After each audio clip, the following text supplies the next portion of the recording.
வாழ்க்கையில எல்லாரும் ஒவ்வொரு கட்டத்துல யாரா இருந்தாலும் எந்த ஒரு பாண்டிங்கா இருந்தாலும் ஒவ்வொரு கட்டத்துல வர வர அவங்கவுங்க அவங்கவுங்க சுயரூபத்தை காமிச்சிட்டு விலைக்கு போயிடுறாங்க. ஏன் எதுக்கு அப்படின்னே தெரியல. சிலர் நம்மளை தேவையில்லாம ஹர்ட் பண்ணி நம்மளை அள வச்சு பார்க்கணும் அப்படின்னு ஆசைப்படுறாங்க. நீ அழுதா பிடிக்காது, நீ அழக்கூடாது, நீ சிரிச்சுக்கிட்டே இருக்கணும் அப்படின்னு சொல்லவங்க தான் இன்னைக்கு ரொம்ப அள வச்சு பார்க்குறாங்க எல்லாத்தையும்.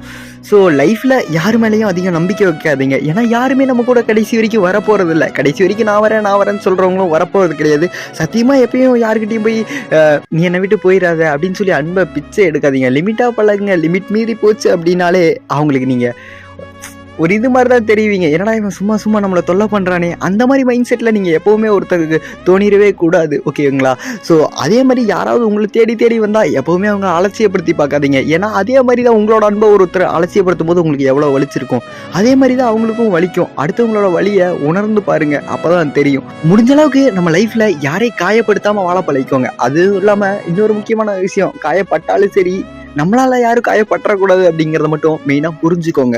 Life is medical miracle. நம்ம கூட வருவாங்க அப்படின்னு நினச்சவங்களாம் கடைசி வரைக்கும் கண்டிப்பாக வரமாட்டாங்க. ஸோ நீங்கள் தான் பைத்திய மாதிரி அவங்களே நினச்சிக்கிட்டு அழுதுகிட்டு இருக்கீங்க. ஆனால் அவங்க அப்படி கிடையாது.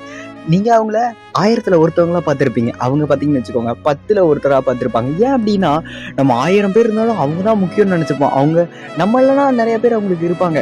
நீ தான் என்கிட்ட பேசிகிட்டு இருக்க அப்படின்னு நினச்சிக்கிட்டு சந்தோஷமாக இருந்திருப்போம். பட் பார்த்தீங்கன்னு வச்சுக்கோங்க அவங்களுக்கு அப்படி கிடையாது. நம்ம இல்லைன்னா இன்னொருத்தவங்க போயிட்டே இருப்பாங்க. மூவ் ஆன் பண்ண தெரிஞ்சுட்டாங்க. ஸோ அவ்வளோதான் லைஃப். நம்ம அப்படி கிடையாது. ஒருத்தவங்களே நினச்சி அவங்களுக்காகவே உருகி என்னென்னமோ நினச்சி.